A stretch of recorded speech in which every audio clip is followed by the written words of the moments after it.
Most people would agree you need a niche when you're considering starting an online business. But I'm going to show you today why you might need to dig a little bit deeper when you're figuring out what to sell and who to sell it to. That's coming up.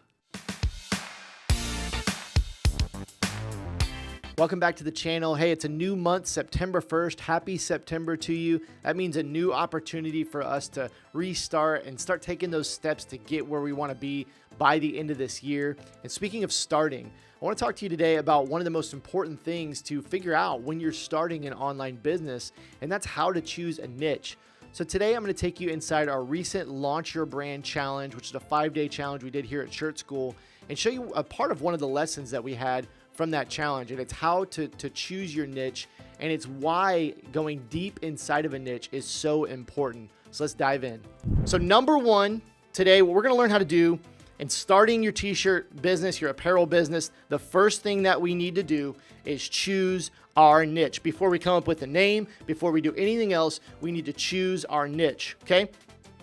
You maybe have heard this saying, the riches are in the niches, right? And that is true because when you try to be everything to everyone, you end up being nothing to no one. So profound. I heard this years ago, and it's so true because when you try to be everything, try to be all things, you can't focus in and you end up being nothing to no one. You end up being not successful. And that might be a reason why a lot of you guys haven't had success in the past with this, is because you're trying to be too general, right? And you're not going all in on one niche, okay?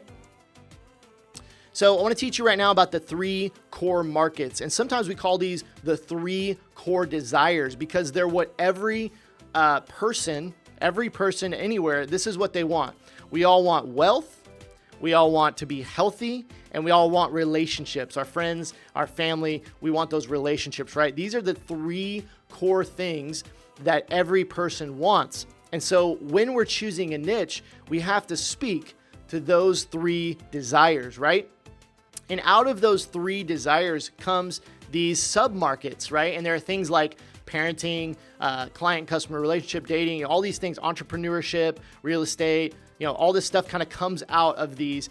And past the sub-markets, we have the niches. So you've got your core markets, health, wealth, and relationships.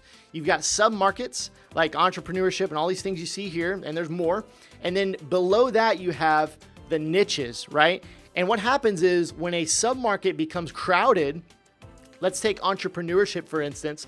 When there are all these businesses come into the entrepreneurship space, and there's so many businesses and so much competition, it becomes crowded and it becomes hard to make money, right? So that's why we go a step further and we go down to the niches, right? We go past the sub-markets, we go into the niches, and that is where the money is made. And those niches will become crowded, and a lot of them are, and that's why we go deeper. So I've kind of adapted this saying, the riches are in the niches. And what I want you to understand this week is that the riches are actually in the deep niches, right? The riches are in the deep niches. You got to go deep inside those niches to find where the money is, okay? So let me give you an example of a deep niche. We've got our core market of relationships. Let's say we're going to go into the relationship market. We have a sub-market of parents, right? Because parents, kids, that's a relationship. And let's say we go into the niche of moms. So we're going down a step further. We're going from relationships to parents to moms, right? But we could go even deeper into that niche of parenting and go to just moms of boys, to where we are just creating a business for moms with boys, right? We're just selling t-shirt and apparel for moms with boys. And you could go even deeper and do just moms with young boys, right? Maybe it's moms of toddler boys, right? So you could keep going deeper and deeper, and that's what you need to do when you're choosing your niche. Let me give you another example. Okay, we got the core market of health. Let's say you're going to go into the health market. You're going to go down one level to the food market because, food is part of the health market, right? And we're going to go into the niche of eating healthy. So we're creating t-shirts and apparel around organic stuff and different diets and different things like that. But if we go even deeper, we could just make t-shirts and apparel that have to do with the keto diet, right? But if we go even deeper, we could just make t-shirts and apparel for dads on keto, right? Just dad. Let's just talk to dads, right? And this is how you go deep and go deep and go deep. until you find your own market of people that haven't been served. So a lot of you guys have probably thought in your head, how do I create a product that nobody's created? How do I do that? And that's not really the goal isn't to create a product that nobody's created. The goal is to go deep inside of a niche like this, and then just figure out your own lane, right? Just differentiate just a little bit. And I'm going to help you do that. Let's go through one more example. Core market of relationships, sub-market of pets, right? A lot of our students sell pet items, apparel, t-shirts. A lot of people sell pet items. And then we niche down to dogs. So we're not just selling apparel for pets. Now we're selling apparel for dogs, right? And if we go even deeper, we can go just to poodles. So we're just doing t-shirts about poodles. And if we go even deeper than that, we could just do artists with poodles. We could just speak to people that, painters and these different artists, right, that have poodles. So you can go as deep as you want. And the deeper you go, the better chance you're going to have of being successful with this, because it's going to be a smaller group of people that you are either the only one or one of the few that are serving. And this is how you do it, okay? The easiest way to make money quickly is to find a niche, figure out that niche, and then go deep within that niche and then just slightly differentiate yourself. And here's how you differentiate yourself, because it can be confusing, right? We're like, how do I go deep and then differentiate?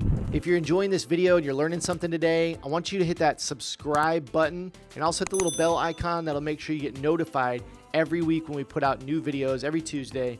So let's dive back into the content. Number one, you can combine two niches together. This is really, really powerful. And what I'm saying is, let's say you made a t-shirt that was moms who drink coffee, right? We've got the coffee niche and we've got the mom niche, and we combine those to serve moms that love coffee. Now we've combined two niches together, and it becomes a lot easier to sell and market when we've combined those niches. Another way you can do it is narrow by location, right? So if we go deep, let's use our example from earlier, and we go deep within the dog niche and we are just selling poodle t-shirts and apparel.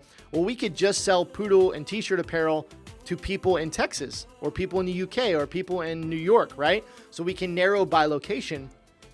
We can also narrow by ideal customer. So we talked about this, moms or 30 women in their 30s, or our ideal customer, right? We could do it by their occupation, right? Like only serving doctors, only serving, nutritionists or veterinarians, right? And we can also narrow by product selection. So we could just sell tees. We could just sell hats.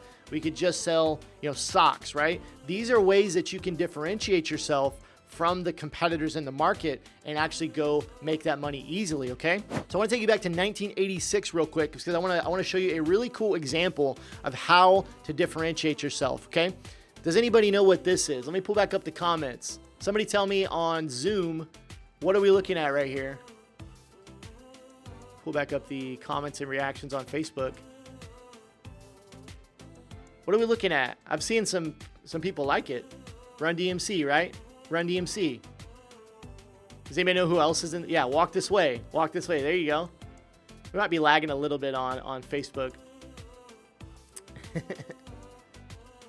All right, yeah, we're looking at Run DMC. We're looking at Walk This Way, Aerosmith, and Run DMC. Okay, yeah, there we go.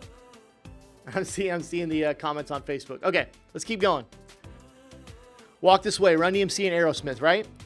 So we had rock plus rap. Rock plus rap, right? So all the Aerosmith put out this song way before, actually a while in the 70s, before Run DMC came along. They combined and they did it in the 80s, right? So when this song came out, Aerosmith and Run DMC, all of the fans of, not all of them, but some of the fans of Aerosmith were like, I don't like this. I don't like this rap thing. I like rock. I don't like this rap thing, right? Okay? But some of the rap fans that love Run DMC were like, I don't like this rock thing. So you had the Run DMC fans that were like, I don't like this rock thing. And you had the Aerosmith fans that were like, I don't like this rap thing, right? But what happened? A huge number of people from the Aerosmith group and the Run DMC group, they went, I love this thing. I love this, that they're combining, right? And the song created an entire new genre and actually charted higher than the original. Okay, so I want you to think about what happened here. It's such a cool example Because what you had is you had two things that didn't really fit together at that time. We didn't think they fit together, right? These two artists combine, right? And some of the people hated it. Like I said, the rock guys were like, "That's not rock. What is this rap thing?" Right? And the rap guys were like, "What is this rock thing? I like rap." But they created a new set of fans that were like, "This is incredible. Rock plus rap. This is incredible," right? And they created an entire new genre. Yeah, I see somebody in Zoom saying Linkin Park and Jay-Z birthed through that. Yeah, like bands like Linkin Park and, Rage Against the Machine and these bands that rap in their rock music, they created that genre, right? And so, but what I want to let you know is you don't have to be rap rock when you go deep into a huge market. You create but when you go deep into a huge market, you create your own market where you have no competitors. This is what happens when you go deep into a niche. When you niche down, this is what happens is you create a new genre that nobody has served, right?